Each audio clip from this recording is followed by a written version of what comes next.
Kesan Trump menyebabkan polis persekutuan melaksanakan 93 waran tangkap dan membuat sindiket dadah panik pada pagi Rabu 8 Julai 2026. Kerana tekanan terhadap kumpulan jenayah telah memasuki fasa di mana jenayah tidak lagi dianggap hanya sebagai masalah lorong, pot dadah dan penjara, kita perlu angkat topi kepada orang Amerika. Atas sebab berikut, sudah ada 2 CPF yang disekat dan 4 CNPJ, 3 di Brazil, di Portugal, betul?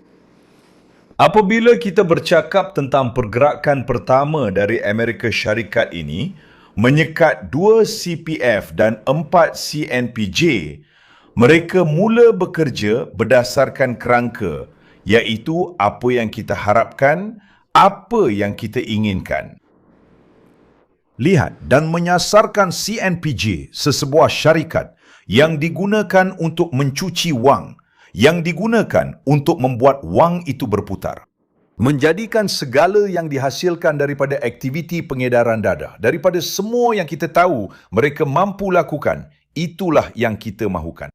Polis persekutuan telah menggerakkan FIKOS dalam satu serangan nasional terhadap organisasi jenayah, pengedaran dadah, penyeludupan senjata, pengubahan wang haram dan jenayah lain.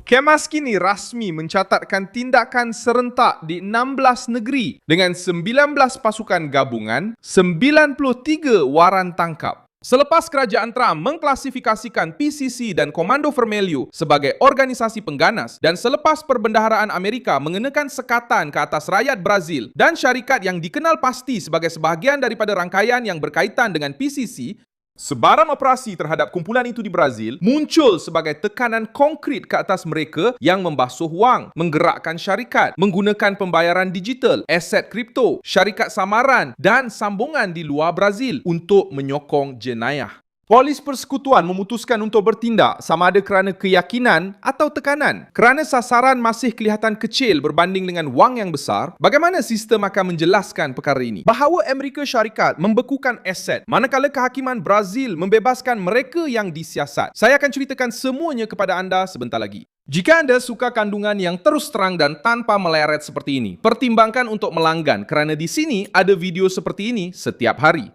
Operasi Força Integrada 3 telah dilancarkan oleh FIKOS. Struktur yang diselaraskan oleh polis persekutuan yang menghimpunkan anggota polis persekutuan, polis awam, polis tentera, polis penjara dan polis lebuh raya persekutuan.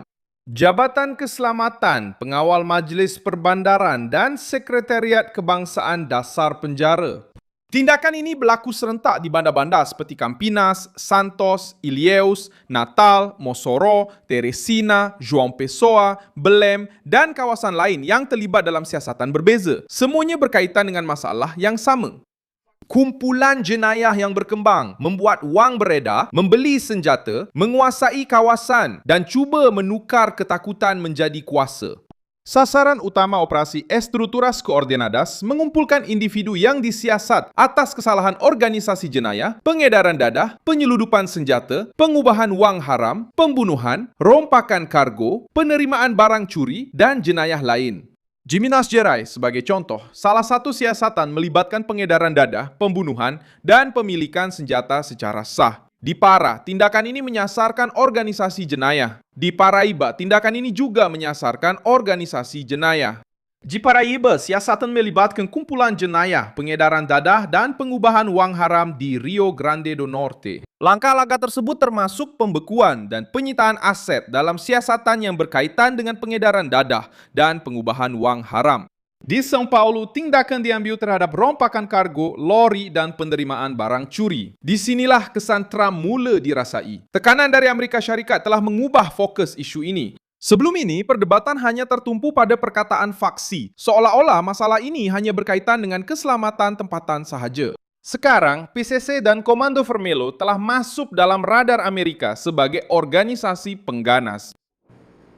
Tetapi polis tidak boleh berhenti bertindak dan menangkap. Tidak. Mereka tidak sanggup mengambil risiko dan menangkap kerana mahkamah akan melepaskan mereka. Kerana kita tidak mempunyai undang-undang dan peraturan yang boleh menjadikan penahanan itu berasas. bahwa dia mempertaruhkan nyawanya juga perlu ada justifikasi. Dan kemudian kita berdepan dengan apa yang kita hadapi di Kongres Nasional selama 40 tahun. 40 tahun. Dan ini bukan tekaan, inilah hakikatnya kan? Yang membawa kita ke zaman pendemokrasian semula Brasil. Sarney, di mana mereka faham begini, mari kita longgarkan undang-undang, mari kita mudahkan jenayah, dan selebihnya kita bina, cipta, Caranjiro Davida, kuatkan CV yang sudah wujud di Rio dengan Falange Vermelha. Baik, kita akan menikmati hidup dan menguatkan jenayah. Kerajaan Trump meletakkan jenayah Brazil dalam kategori yang lebih tegas. Kes Victor Simada dan Stella Stephen menunjukkan perubahan ini dengan jelas. Perbendaraan Amerika Syarikat telah mengenakan sekatan ke atas 2 warga Brazil, 3 syarikat di Brazil dan 1 syarikat di Portugal kerana didakwa mempunyai kaitan dengan rangkaian pengubahan wang haram yang berkaitan dengan PCC. Polis Persekutuan telah melancarkan operasi exchange selepas sekatan dari Amerika Syarikat. Stella Stephen telah ditahan manakala Victor Shimada melarikan diri. Polis Persekutuan sendiri mengadu bahawa pengumuman dari Amerika Syarikat telah mempercepatkan pergerakan dan menyukarkan penangkapan sasaran. Pengarah Besar Polis Persekutuan Andre Rodriguez menafikan bahawa Vitor Enrique de Oliveira Shimada dan Estela Stefani Nunes Enrique mempunyai kaitan dengan Primero Comando da Capital bertentangan dengan dakwaan kerajaan Amerika Syarikat. Stella Stefani Nunes Enrique de Oliveira, maklumat dari Polis Persekutuan, sudah ditahan dan seorang lagi yang dikenakan sekatan pada masa ini masih melarikan diri dianggap sebagai pengarah. Maklumat dari Polis Persekutuan sudah ditahan dan seorang lagi yang dikenakan sekatan pada masa ini masih melarikan diri dianggap sebagai pelarian. Daripada Polis Persekutuan dalam satu operasi yang menyiasat pengubahan wang haram, Rodriguez menafikan proses penyerahan wang tersebut semuanya masih berjalan. Saya tidak dapat memaklumkan kepada anda jadi berapa jumlah keseluruhan yang telah dirampas. Ini sedang berlaku pada masa ini tetapi sudah ada kaitan dengan apa yang telah dirampas secara keseluruhan. Ini sedang berlaku pada masa ini tetapi sudah ada gambar-gambar pertama daripada dakwaan kerajaan Amerika. Cuma aduan ini mendedahkan perkara lain. Washington telah mengubah rentak sistem Brazil. Apa yang sebelum ini berjalan mengikut rentau dalaman, kini mendapat tekanan luar, perhatian antarabangsa dan risiko keuangan yang sebenar. Kontrasnya muncul sejurus selepas itu. Mahkamah telah memerintahkan pembebasan 6 orang yang disiasat dalam operasi exchange, termasuk Estela dan Stephanie, kerana tahanan sementara telah tamat tanpa ditukar kepada tahanan pencegahan. Sementara itu, Vitor Shimada dan Igor Foucault Joaquim Savioli serta Amaury Henrique de Oliveira telah menjadi sasaran tahanan pencegahan kerana masih melarikan diri. Tanggapan bagi mereka yang melihat dari luar memang keras. Amerika Syarikat menyekat aset, menyasarkan syarikat, memotong akses ke sistem kewangan dan menganggap PCC sebagai ancaman rentas negara. Di Brazil, sebahagian daripada sistem masih tersekat antara waran, pembebasan, rayuan, tempoh dan pendengaran. Betul tu. Mahkamah telah memerintahkan pembebasan 7 orang yang telah ditahan dalam operasi exchange oleh Polis Persekutuan minggu lepas. Yang merupakan satu operasi yang menyiasat pengubahan wang haram daripada pengedaran dadah antarabangsa. Dan antara 7 orang yang akan dibebaskan itu ialah Estela Stephanie de Oliveira, iaitu wanita Brazil yang seperti yang anda ingatkan telah dikenakan sekatan oleh Amerika Syarikat kerana didakwa terlibat dengan kumpulan tersebut. Kumpulan jenayah itu, Primero Comando da Capital, iaitu PCC. Semua suspek ini telah dikenakan tahanan sementara, iaitu tahanan yang berlangsung selama 5 hari.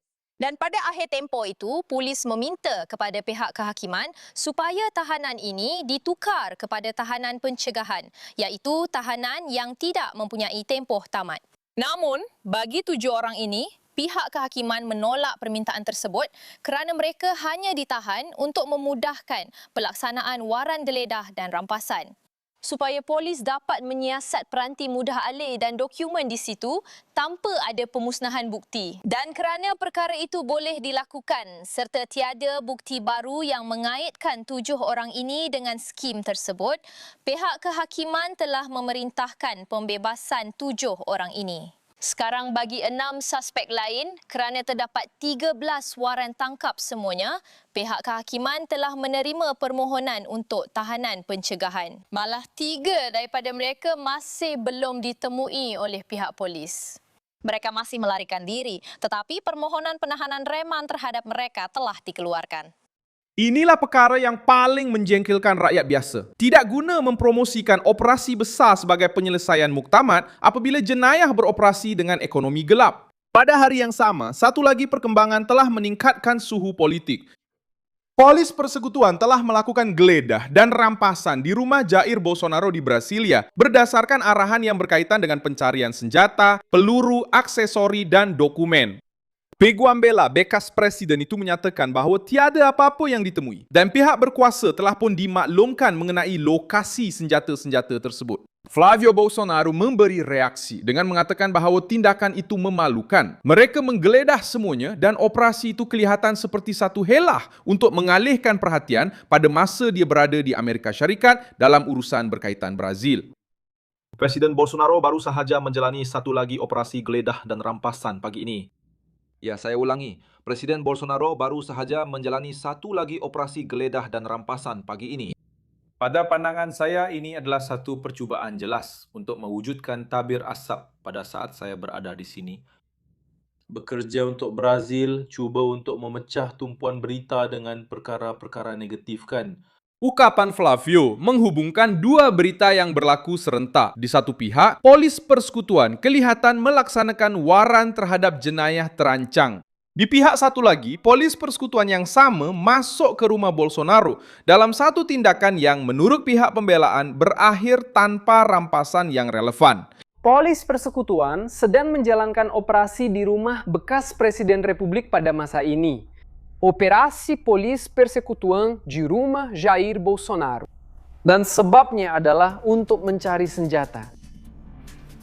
Namun, sehingga saat ini dan maklumat rasmi yang kami terima, tiada apa-apa yang telah ditemui.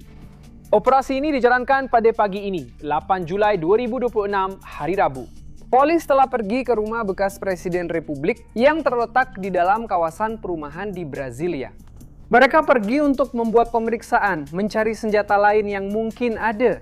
Dan ingat bahawa kami juga sedang mengikuti perkembangan ini dalam beberapa hari terakhir kan? Peraturan untuk perlu memulangkan beberapa senjata. Isu ini bermula apabila beberapa minggu lalu dalam satu sekatan jalan raya, satu senjata ditemui bersama pengawal keselamatan. Dan senjata itu didaftarkan atas nama bekas Presiden Republik.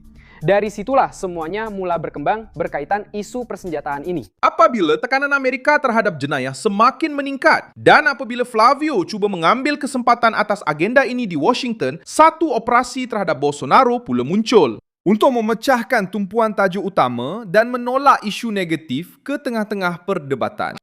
Kerajaan Lula tersepit dalam perebutan ini.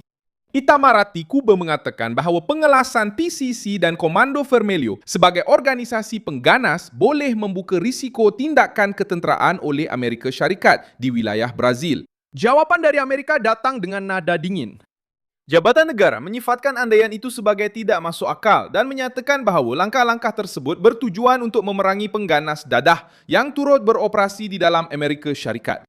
Percubaan untuk mengubah sekatan terhadap puak itu menjadi ketakutan terhadap pencerobohan. Kedengaran seperti satu alasan yang lemah pada masa yang tidak sesuai. Apabila kuasa asing perlu melabelkan PCC dan Komando Vermelho sebagai organisasi pengganas supaya isu itu dapat diteruskan, ia mendedahkan kelemahan dalaman. Brazil sepatutnya memimpin perjuangan ini. Tetapi yang benar-benar tampil dengan tekanan keuangan yang nyata adalah Amerika Syarikat. Operasi FIG boleh menangkap sasaran penting, merampas dokumen, memetakan struktur, dan membuka bidang baru. Itu memang penting. Tetapi persoalan yang masih tergantung bukanlah tentang besarnya pengumuman itu. Ia adalah tentang sejauh mana pemotongan itu. Jika operasi itu hanya menangkap pengendali yang boleh diganti, kumpulan itu hanya menukar orang. Ketakutan sebenar sindiket dadah bukanlah pada waran tangkap yang muncul di televisyen. Ia terletak pada pembekuan akaun, kehilangan harta, pembekuan syarikat, pemutusan rangkaian keuangan dan kepastian bahawa wang haram itu tidak akan membawa kepada kehidupan yang selesa. Tekanan dari Amerika telah membuka satu peluang. Polis Persekutuan telah bertindak. Sistem kehakiman Brazil sekali lagi menunjukkan kelewatan dan kelonggarannya. Terima kasih banyak kerana menonton video ini hingga ke akhir. Sokong projek kami dan beri sumbangan keuangan melalui butiran Pix yang tertera di skrin anda. Kami adalah saluran bebas. Fokus untuk memastikan anda sentiasa mendapat maklumat yang benar. Sumbangan anda membantu kami untuk terus bertahan.